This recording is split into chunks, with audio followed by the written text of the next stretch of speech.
we do in life echoes in eternity. Yeah. Psilocybin. They help with neurological diseases, neurological neurons. So they find that it helps with neurogenesis. Neurogenesis is going to be new generations of neurons. It helps with neurogeneration, so helping neurons generate back to life. Or neuroregenerating, so, or actually generating would be creating new generations, generating new pathways of neurons, regenerating dead neurons, and neuroplasticity. And so we're finding that the brain is really malleable. And I guess the best way to think of this, viewers, is, when somebody goes blind, they hear better. Or if they go, one sense goes out, another sense enhances. And that's a good example of the brain's plasticity. The brain is able to redirect its neurons and, be molded or malleable in a way where different pathways are now responsible for different things. So with these compounds, we're finding that it helps the brain with its neuroplasticity, and so a lot of degenerative diseases, a lot of people with age that are getting, slower.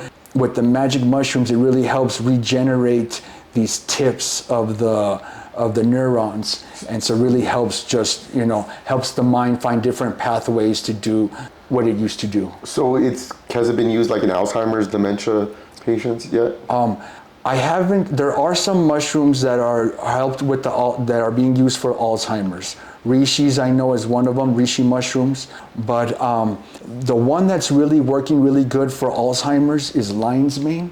I'm not sure if you're familiar with lion's mane, but lion's mane, it looks like a real funky, looks like a pom-pom, and very delicious. This mushroom, tastes like lobster meat. It's very meaty, very nutritious. But this mushroom has been used in studies for Alzheimer's and kind of pushing back or slowing down the amyloid plaque. Amyloid plaque is the plaque that leads to your dementia. So there are studies that they give mice these lion's mane, and it's able to slow down the Alzheimer's, or even to the point where the mice will get so sick they can't find their way through the maze, and then with the lion's mane, they'll be able to find their way again.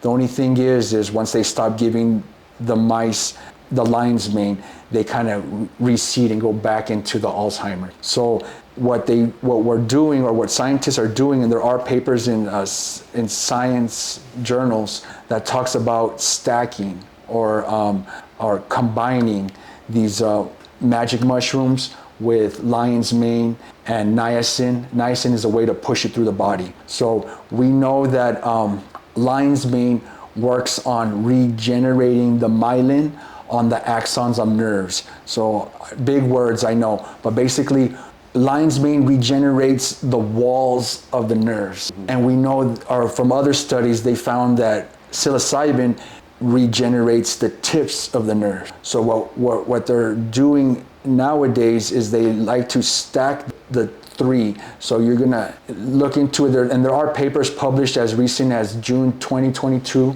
and there's another one in November of 2021 that talks about how using them in combination with each other helps rebuild the whole neuron. So niacin is a way to kind of niacin is also a vasodilator. It dilates the veins. So this will kind of allow the compounds to get to the far tips of the capillaries. So somebody who's going through a neuropathy or dead or dying parts of the brain or the body, niacin will help drive these compounds to it. And then, like I said, because of the neurogenesis properties, the neurotropic properties, the regenerative properties, it'll help rebuild that whole neuron from the walls to the So that's why a lot of people are looking into microdosing for Alzheimer's, but also autism, so neurological condition. But yes, that appeals to me a lot, is how it could help with Alzheimer's. I think that's a horrible disease. So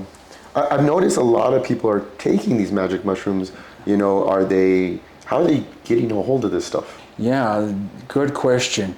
Well, going back to microdosing, see, that's kind of the problem, is that what citizens have that problem is, everybody's getting mushrooms from different places. Different species have different amounts of psilocybin. So basically, there's no consistency, when you microdose. So right now, I know there's some states that are legal.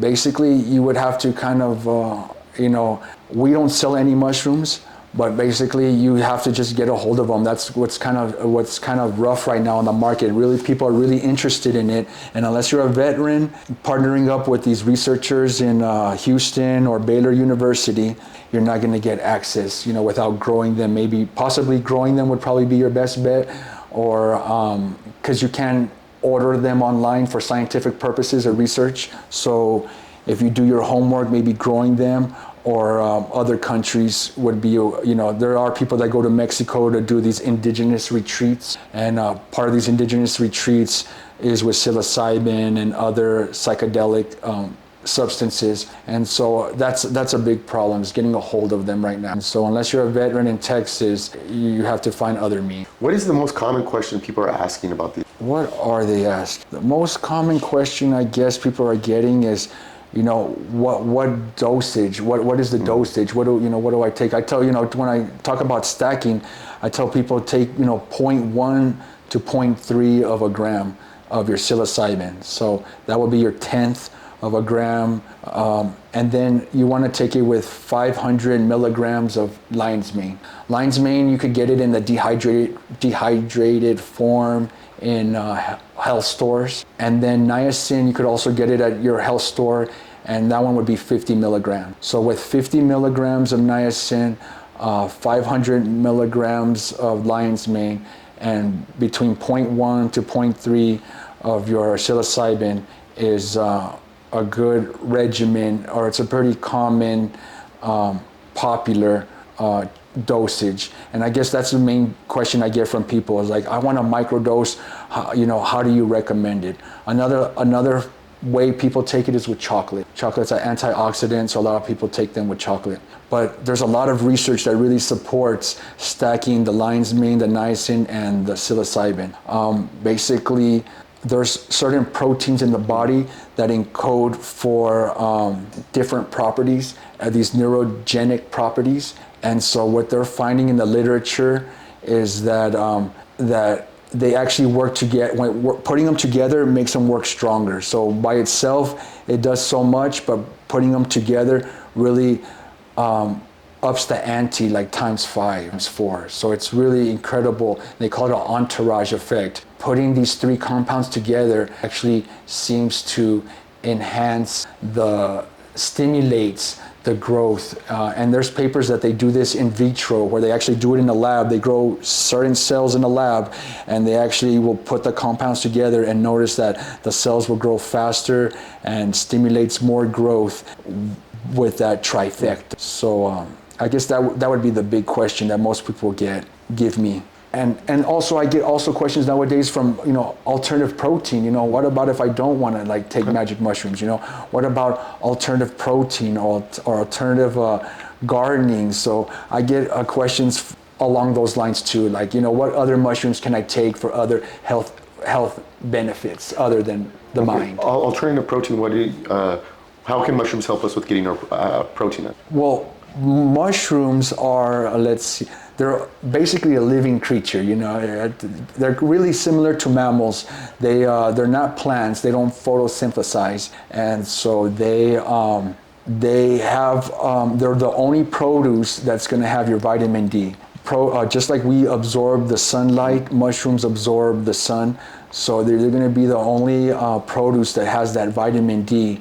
And then since they're meaty, they're going to have a lot of protein. Oyster mushrooms are a really big mushroom that's edible and popular, and that one is going to be really a lot of, how can we say this? It has a lot of protein weight for its density. So there's a lot of for how much oyster mushrooms weigh, they have a lot of protein whey in it. And so oysters are a very popular one, but you could still, I talked about lion's mane. Lion's mane's a really healthy mushroom.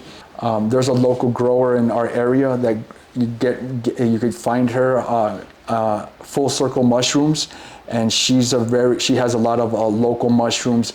And one thing I recommend with the mushrooms is try to get them fresh, because as soon as you cut them or pull them, they start to really degenerate or lose the moisture really fast. So getting fresh mushrooms is really good. And I know you didn't ask this, but stay away from portobello mushrooms and button mushrooms. Those are really tough on the body.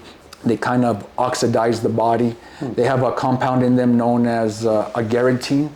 Agaritine is an organic form of hydrazine. And so basically, these compounds, you could look them up, but basically oxidizing, when metal oxidizes, it rusts. And so, if these compounds are oxidizing the body, you're basically rusting. So, it's not an antioxidant. So stay, and button mushrooms are what you're gonna find on your pizza. So I tell people this and I scare them all the time, like, these compounds, this agaritine, can be broken down with high heat. If you're going to eat portobello mushrooms or button mushrooms, cook them really good. But other than that, you could eat. There's reishi mushrooms. Reishi's going to be a harder mushroom, but lion's mane, shiitake is a good one. Chanterelle, morels. So look into all these other mushrooms other than these common ones you might be used to, like portobello. And seems like mushrooms can do a lot of cool things, and I really liked how earlier you were talking about how you're using the mushroom water. What is the mushroom water? Yeah. And so under mycology research, we're doing all sorts of different research, and one thing we wanted to or as an ecologist, I love, how the interactions between organisms. We found this problem that bees actually have a really bad varroa mite. Varroa mite is like a tick that gets on the bees and, kind of a parasite, sucks them for all their energy. And all beekeepers know about this mite, and they defend with pesticides. And so we actually, another mycologist in the field actually realized that bees were drinking in the forest. They were drinking water from areas that had mycelium.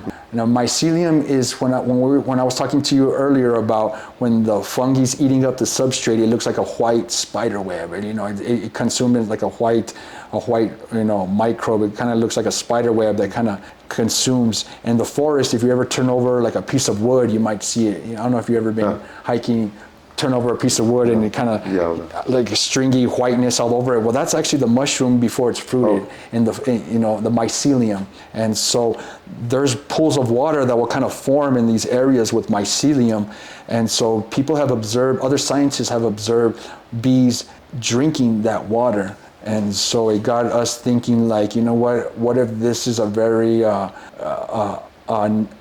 beneficial to the bees? So we kind of went down this route of kind of giving our bees mushroom water, or water that's been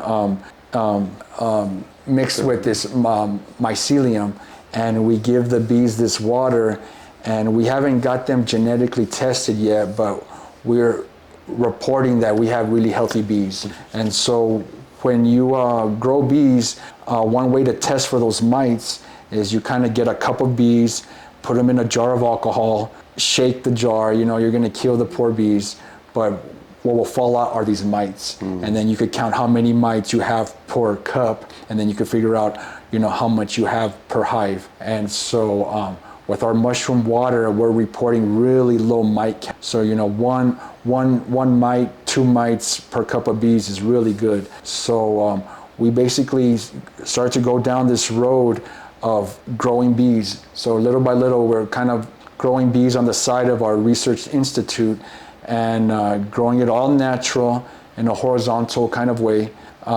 Horizontal beehives kind of keep the bees in their natural rhythm, their natural cycle.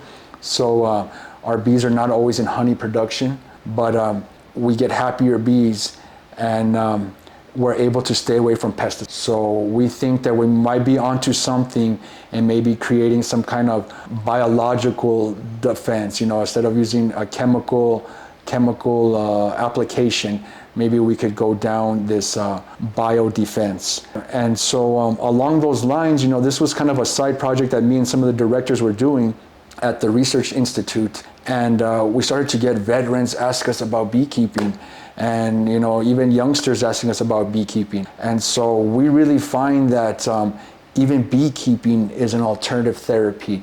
Even beekeeping is a way to prevent mental health and mental illness. So little by little, we're giving our bees mushroom water and teaching people how to do this horizontal system.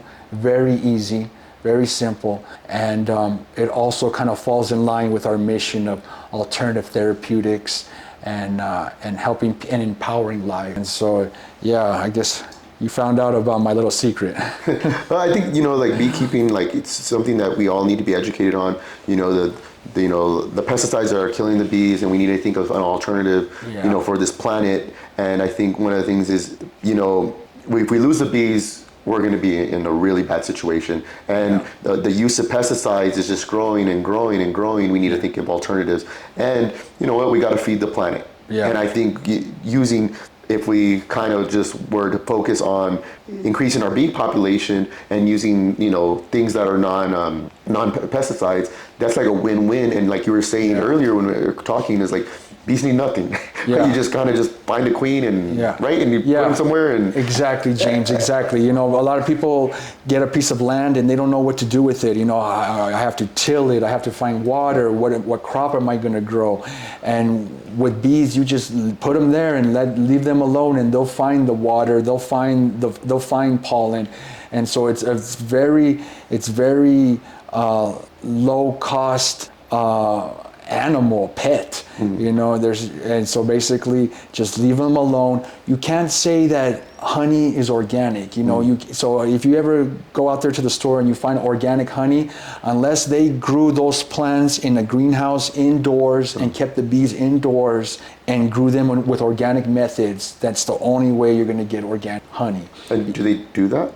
I don't know if they do it, but there are people that advertise as organic honey. And so if they're advertising as organic honey, that's the only way they could do it. Because a bee, you might have an organic field doing organic crops, but if he goes into your neighbor and your neighbor is not using organic crops, or they go down the street and they spray for pesticides, they're going to come back to the beehive. And so you can't really say your honey's organic, but you can say that your hives didn't use pesticides. So our hives are pesticide free. So the pollen is coming from all around the city. Now, where we do some of our growing is on the outskirts of El Paso. And for those that don't know, El Paso, we're on the West Texas, the northern Chihuahuan desert. And so there's a desert just outside the city. And so we leave our hives out in the desert. And there's local mesquite and creosote.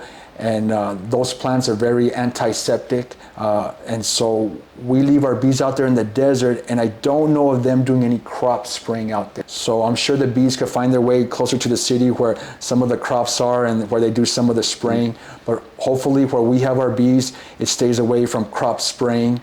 And so, and with wind, you get this pesticides from hundreds of miles away. But definitely where we're growing our bees is definitely the most, secluded area we could get away from these pesticides. And then with not using any kind of pesticide in the hive, it's just a very clean product. And we're finding that Texas plants are very medicinal. And so incorporating, learning about your mushrooms and, learning about this local honey is just a good way to give your body healthy microbes.